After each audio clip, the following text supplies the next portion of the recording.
So good morning everyone, welcome back na naman tayo mga idol sa ating YouTube channel, Bagong Pilipinas, Old Queen TV.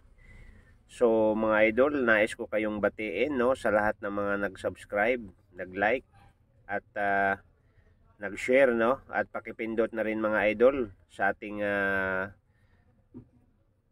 post button no, para lagi tayong updated sa ating mga gagawing video mga idol. So mga idol, pag-uusapan natin yung isa sa mga viral ngayon no, itong Tencent no, from Australia Queens no. So date niya mga idol ay 2001 no, Elizabeth Disikan mga idol itong Queens na to. So kung panonoorin nyo mga idol sa mga online o sa mga lahat ng mga nag-YouTube mga idol ay malaki-laki ang presyo sa ibang bansa no. So ito ngayon mga idol, tayo ay nagbabase sa mga bintahan no sa eBay no, sa auction sa eBay. So babase tayo doon mga idol at i-convert natin sa Philippine Peso para alam natin mga idol. So mga idol, kung kayo ay baguhan pa lang sa aking YouTube channel, shout out sa inyong lahat at maraming salamat sa panood at sa walang sawang pagsubaybay sa ating YouTube channel tungkol sa kaalaman sa mga lumang barya. So mga idol, kung mayroon kayo ganitong uri ng barya no, pakitabi at pakitago dahil halos lahat ng mga old queens ngayon mga idol ay binibili ng mga collectors na katulad ko mga idol. So mga idol, pag-uusapan natin yung Tencent 2001 kay Queen Elizabeth II. Valuable ito ngayon mga idol no, Queen's worth of money no. So bago tayo pag-usapan mga idol ang price, siyempre pag-usapan natin kung ilan ang mintage niya. So medyo marami-rami mga idol dahil ang kanyang mintage ay 109,357,000 mga idol ang kanyang mintage sa Queens na to no.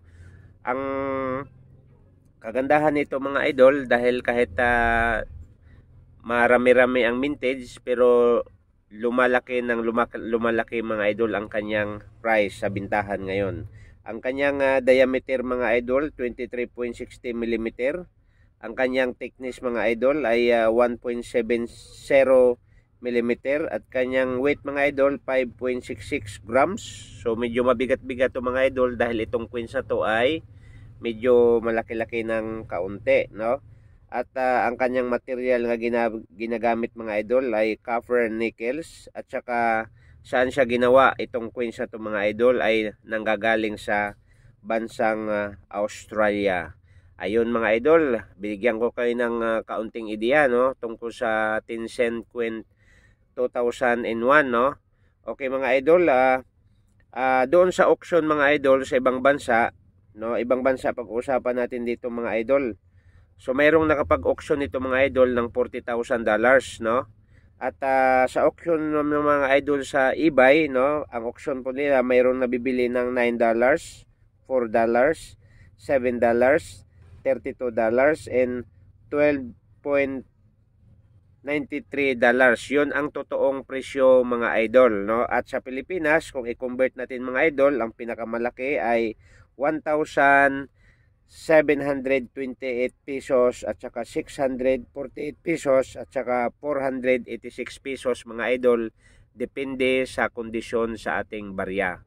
So mga idol, maraming salamat no, at sana nasiyahan kayo sa aking video at wag nating kalimutan mga idol, lalong-lalo na sa ating mga Pilipino no, suportahan ninyo ang ating mga video mga idol dahil kung makikita natin mga idol, yung international mga vlogger at sa mga YouTuber mga idol, lagi lang pinagmamalaki ang kanilang mga barya dahil sila lang ang may hawak nito. Pero sa atin YouTube ngayon mga idol, halos karamihan nga ang pinapalabas ko ay halos puro mga dollars no, para malaman lang mga idol na marami tayong stock ng mga Queens dollar dito sa Pilipinas.